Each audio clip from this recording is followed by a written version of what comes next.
കഥ അച്ഛനെന്ന സ്വപ്നം. രചന ശാലിനി ഇ.എ. ഭാഗം 1. നദി, അതാണ് അവളുടെ പേര്.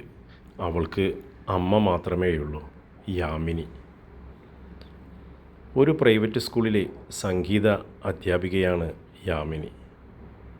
തനിക്ക് അച്ഛനുണ്ടായിരുന്നോ? അച്ഛൻ അമ്മയെ വിവാഹം കഴിച്ചിരുന്നോ? അച്ഛൻ മരണപ്പെട്ടോ? അതോ ഇപ്പോഴും ജീവിച്ചിരിപ്പുണ്ടോ? ഈ വക കാര്യങ്ങളെല്ലാം നദിയെ കുഞ്ഞുനാൾ മുതൽ അലട്ടുന്നതാണ്. മനസ്സിലെ ചോദ്യങ്ങൾ ഒന്നും അവൾ ഒരിക്കലും അമ്മയോട് ചോദിച്ചിട്ടില്ല. അതിനു കാരണങ്ങൾ പലതാണ്. തൻ്റെ അച്ഛൻ എവിടെയോ ഉണ്ട്. അദ്ദേഹം സ്നേഹവാനാണ്, സൽസ്വഭാവിയാണ്, മറ്റുള്ളവരോട് കരുണയുള്ളവനാണ്.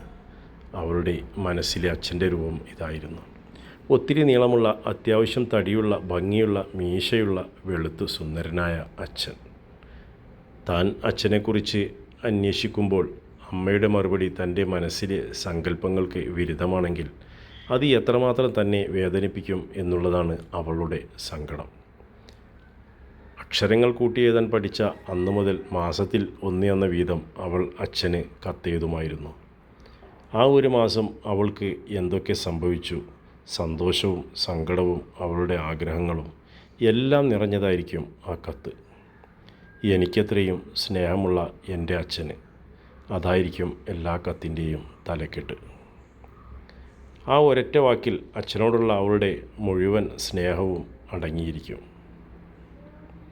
അച്ഛനോട് ഇത്രയും സ്നേഹമുണ്ടെങ്കിലും അവളുടെ മനസ്സിൽ ഉത്തരം കിട്ടാത്ത ഒരു ചോദ്യമുണ്ട്. അമ്മയെ അച്ഛൻ ചതിച്ചതാണോ? വിവാഹം കഴിക്കാതെ ഗർഭിണിയായതാണോ അമ്മ? താൻ അമ്മയുടെ ഉള്ളിൽ ഉണ്ടെന്നറിഞ്ഞപ്പോൾ അപമാനഭീതിയാൽ അമ്മയെ ഉപേക്ഷിച്ചതാണോ അച്ഛൻ? അതേ എന്ന ഒരു ഉത്തരം അമ്മയുടെ മറുപടിയിൽ ഉണ്ടാകുമോ എന്ന ഭയത്താൽ ആണ് അവൾ ഈ ചോദ്യങ്ങളൊന്നും അമ്മയോട് ചോദിക്കാത്തത്. തൻ്റെ മനസ്സിലെ അച്ഛൻ എന്നും നല്ലവനായിരിക്കട്ടെ. ഇത്രയും കാലത്തെ ജീവിതത്തിനിടയിൽ അമ്മയ്ക്കൊരു ചീത്ത സ്വഭാവമുള്ളതായിട്ട് അവൾക്ക് കണ്ടെത്താനായിട്ടില്ല. തനിക്ക് വേണ്ടി മാത്രം ജീവിതം ഒഴിഞ്ഞുവെച്ച അമ്മ. ആ അമ്മയെ എന്തിനു വേണ്ടി അച്ഛൻ ഉപേക്ഷിച്ചു എന്ന ചോദ്യം അവളുടെ മനസ്സിനെ വല്ലാതെ അലട്ടിയിരുന്നു. അമ്മ ഒത്തിരി സുന്ദരിയായിരുന്നു. പക്ഷേ അമ്മയുടെ അസുഖം ഇപ്പോൾ അമ്മയ്ക്ക് വല്ലാതെ വിരൂപയാക്കിയിരിക്കുന്നു. ബ്ലഡ് ക്യാൻസർ ആണെന്ന് കണ്ടുപിടിക്കുമ്പോഴേക്കും ക്യാൻസറിൻ്റെ 2 സ്റ്റേജ് പിന്നിട്ട് കഴിഞ്ഞിരുന്നു. അറിഞ്ഞ സമയം മുതൽ ഒത്തിരി ചികിത്സിച്ചെങ്കിലും ഒന്നിനും വല്ലാതെ ഫലം കണ്ടില്ല. ഇന്ന് യാമിനിയുടെ ഏറ്റവും വലിയ ദുഃഖം താൻ മരിക്കുമ്പോൾ മകളെ എന്തു ചെയ്യും എന്നോർത്താണ്. അവളുടെ വിവാഹം നടത്താൻ പലകുറി ശ്രമിച്ചെങ്കിലും നല്ലൊരു ബന്ധം കണ്ടുപിടിക്കാൻ യാമിനിക്ക് കഴിഞ്ഞില്ല. യാമിനി ജനിച്ചതും വളർന്നതും അനാഥാലയത്തിൽ ആയതുകൊണ്ട് അവൾക്ക് ബന്ധുക്കളും ഉണ്ടായിരുന്നില്ല. പഠിപ്പ് കഴിഞ്ഞ് ഒരു ജോലി കിട്ടുന്നവരെ തനിക്ക് ആയുസ് നൽകണേ എന്നത് മാത്രമാണ് ഇപ്പോൾ യാമിനിയുടെ പ്രാർത്ഥന.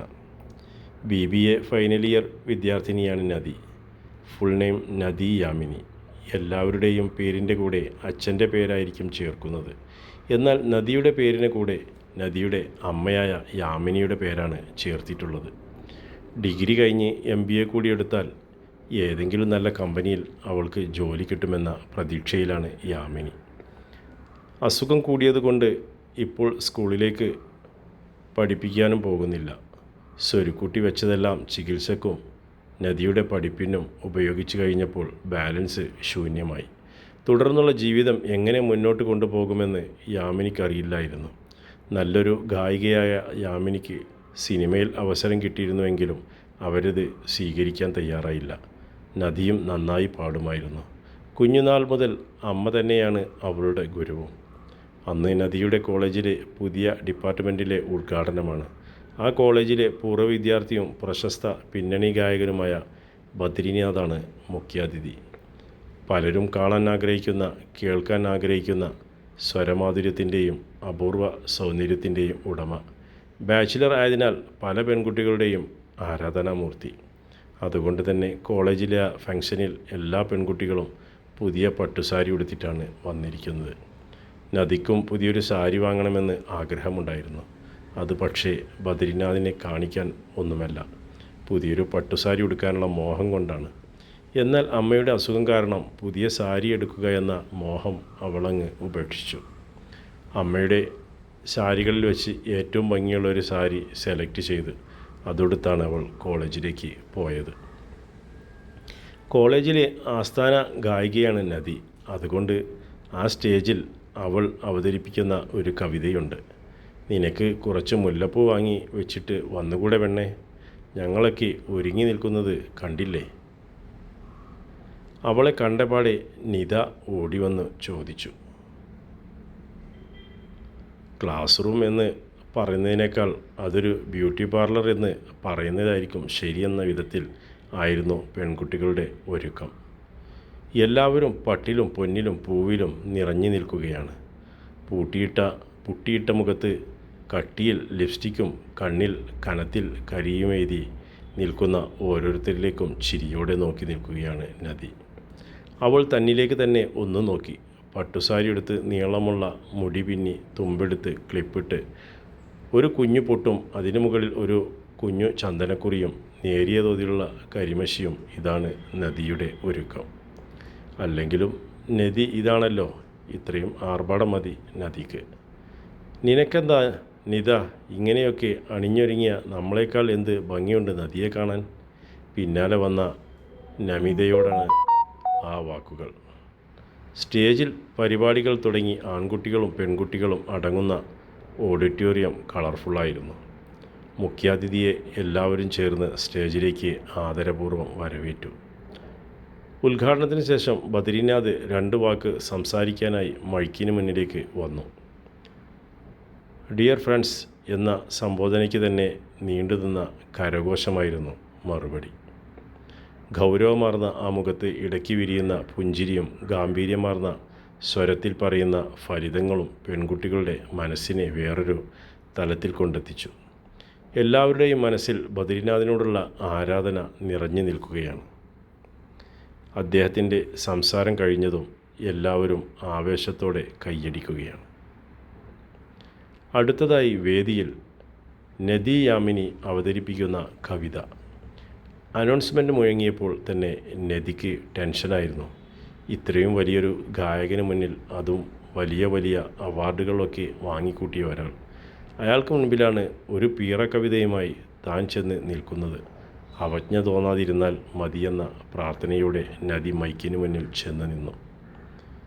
നല്ല സ്വഭാവത്തിനുടമയും ഒത്തിരി പഠിക്കുന്നവളും നന്നായി പാടുന്നവളുമായ നദിയെ കോളേജിലുള്ള എല്ലാവർക്കും അറിയാം എന്നതിനേക്കാൾ ഒരുപാട് ഇഷ്ടവുമാണ് അവളോട്.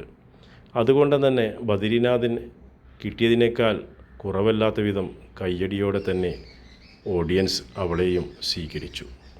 എല്ലാവർക്കും തൻ്റെ വിനീതമായ കൂപ്പുകൈ. ഞാൻ നദി യാമിനി. ഞാനിന്നിവിടെ അവതരിപ്പിക്കുന്നത് ഞാൻ തന്നെ എഴുതിയ ഒരു കവിതയാണ്. ഇതിന് ഈണം പകർന്നത് എൻ്റെ അമ്മ യാമിനിയാണ്. തെറ്റുകളുണ്ടെങ്കിൽ എല്ലാവരും ക്ഷമിക്കണമെന്ന അപേക്ഷയോടെ ഞാൻ ആലപിക്കട്ടെ. അവസാന വാക്കുകൾ പറയും നേരം അവൾ സ്റ്റേജിലിരിക്കുന്ന ബദ്രിനാഥിനെ നോക്കിയിരുന്നു. പറയാതെ പറയുന്ന പ്രണയം, പറയാതെ അറിയുന്ന പ്രണയം, ആത്മാവിൽ നിറയുന്ന പ്രണയം, എൻ്റെ ആത്മാവിൽ ലയിക്കുന്ന പ്രണയം, ബിന്ദുവിൽ നിന്നുത്ഭവിച്ചൊരു വൻ ഗോളമായി തീരുന്ന പ്രണയം, ഒരു പുഴയായി ഒഴുകുന്ന പ്രണയം. ഒരു നിറഞ്ഞ പുഞ്ചിരിയുടെയാണ് ബദ്രിനാഥ് അത്രയും കേട്ടിരുന്നത്. നിർത്താതെ മുഴങ്ങുന്ന കരഘോഷത്തിൽ നിന്നും കേട്ടിരിക്കുന്നവരുടെ മനസ്സിലെ സന്തോഷം അവൻ തിരിച്ചറിയുന്നുണ്ടായിരുന്നു. പാടിക്കഴിഞ്ഞിട്ടും കാതിൽ മുഴങ്ങുന്ന ഇമ്പമുള്ള സ്വരം. ഈ സ്വരം കുട്ടിയെ ഉയർച്ചയിലെത്തിക്കും. ഒരു അവസരം കിട്ടിയാൽ ഒരിക്കലും തട്ടിക്കളയരുത്. കാരണം അവസരങ്ങൾ നമ്മെ തേടി ഒരിക്കലേ വരൂ. അത്രയും പറഞ്ഞുകൊണ്ട് അവളുടെ തോളിൽ ഒന്ന് തട്ടിയതിന് ശേഷം അവൻ തിരിഞ്ഞു നടന്നു. ആ അനുമോദനം അവൾക്ക് കിട്ടിയ ഏറ്റവും വലിയ അംഗീകാരമായിരുന്നു. എന്നാൽ സംഗീതമെന്ന ഫീൽഡിലേക്ക് ഇറങ്ങാൻ അമ്മയ്ക്ക് താല്പര്യമില്ല എന്നുള്ളത് അവളെ വല്ലാതെ തളർത്തിക്കളഞ്ഞു. താനൊരു ജോലി നേടി സ്വന്തം കാലിൽ നിൽക്കണമെന്നുള്ളതാണ് അമ്മയുടെ സ്വപ്നം. സിനിമ എന്ന മായിക ലോകം കണ്ട് ഭ്രമിച്ചു പോകരുതെന്ന് യാമിനി എപ്പോഴും അവളെ ഓർമ്മപ്പെടുത്താറുണ്ട്. അതുകൊണ്ട് തന്നെ നന്നായി പാടുമെങ്കിലും സംഗീതത്തിൽ ഉയരണമെന്ന ചിന്ത അവൾക്ക് ഒട്ടുമേ ഇല്ലായിരുന്നു. അന്നത്തെ ദിവസം കോളേജിൽ നിന്നും വന്നതിന് ശേഷം കോളേജിലുണ്ടായ വിവരങ്ങളെല്ലാം അവൾ അമ്മയെ ധരിപ്പിച്ചു. എന്നാൽ പ്രോത്സാഹനം എന്ന രീതിയിൽ യാമിനി തിരിച്ചൊന്നും പറഞ്ഞില്ല. നദി അങ്ങനെയൊന്നും പ്രതീക്ഷിച്ചതുമില്ല. അന്ന് രാത്രിയിൽ അവൾ അച്ഛന് കത്തെഴുതി. എനിക്കത്രയും സ്നേഹമുള്ള എൻ്റെ അച്ഛന്. എൻ്റെ കോളേജിൽ ഒരു ഉദ്ഘാടനം ഉണ്ടായിരുന്നു. ഇന്നെനിക്ക് ഒത്തിരി സന്തോഷമുള്ള ദിവസമാണ് അച്ഛാ. പ്രശസ്തനായ ഒരു ഗായകൻ്റെ മുന്നിൽ പാടാനുള്ള അവസരം കിട്ടി. അദ്ദേഹം എന്നെ അനുഗ്രഹിച്ചു. ഒത്തിരി ഉയരങ്ങളിൽ എത്തിപ്പെടാൻ പറയാതെ പറഞ്ഞു. ആ അനുഗ്രഹം ഞാൻ സ്വീകരിച്ചെങ്കിലും എനിക്കറിയാം ആ അനുഗ്രഹം സഫലമാവില്ലെന്ന്. ഞാൻ സംഗീതത്തിലൂടെ ഉയരുന്നത് അമ്മയ്ക്ക് ഇഷ്ടമല്ലല്ലോ. ഒത്തിരി അവസരങ്ങൾ കിട്ടിയിട്ടും അമ്മ എന്തിനാണ് അച്ഛാ ഉയരാൻ ആഗ്രഹിക്കാതിരുന്നത്? അച്ഛനിഷ്ടമാണോ ഞാനൊരു പാട്ടുകാരിയാകുന്നത്? എനിക്ക് ഒരുപാട് ഇഷ്ടമാണ്. എന്നാൽ എനിക്കൊരിക്കലും എത്തിപ്പിടിക്കാൻ പറ്റാത്തത്ര ഉയരത്തിലാണ് ആ സ്ഥാനം നിൽക്കുന്നത്. ഞാൻ ഇത്ര നേരവും എന്നെക്കുറിച്ച് തന്നെ പറയുകയാണല്ലോ അല്ലേ അച്ഛാ? അച്ഛന് സുഖമല്ലേ? എനിക്ക് എന്നെങ്കിലും കാണാൻ കഴിയുമോ എൻ്റെ അച്ഛനെ? ഈ ജീവിതത്തിൽ എന്താണ് നദി നിൻ്റെ ആഗ്രഹമെന്ന് ആരെങ്കിലും ചോദിച്ചാൽ ഒരു സംശയവും കൂടാതെ ഞാൻ പറയും എൻ്റെ അച്ഛനെ കാണണം എന്നതാണ് ഏറ്റവും വലിയ ആഗ്രഹമെന്ന്. ഞാൻ എന്നെങ്കിലും അച്ഛനരികിലേക്ക് എത്തുമോ? പിന്നെയും ഒത്തിരി എഴുതിയതിന് ശേഷമാണ് എന്ന് സ്വന്തം നദി എന്നവൾ എഴുതിയത്. ആ കത്ത് മടക്കി കവറിലാക്കി ഒട്ടിച്ചും കൊണ്ട് അവളുടെ അലമാര തുറന്ന് അന്ന് വരെ എഴുതി വെച്ചിട്ടുള്ള കത്തുകളുടെ മേലെ വെച്ചു. എത്രയെത്ര കത്തുകളാണ് ആ അലമാരയുടെ ഷെൽഫിനകത്ത് നിറഞ്ഞിരിക്കുന്നത് എന്ന് കണക്കുണ്ടായിരുന്നില്ല. അവളൊട്ട് എണ്ണിയതുമില്ല. ദിവസങ്ങളും ആഴ്ചകളും മാസങ്ങളും വളരെ വേഗം കടന്നുപോയി. ഇതിനിടയിൽ പലതവണ യാമിനിയെ ഹോസ്പിറ്റലിൽ കൊണ്ടുപോയി. ഇടയ്ക്കിടെയുള്ള കീമോയും റേഡിയേഷനും അവരെ വല്ലാതെ തളർത്തി.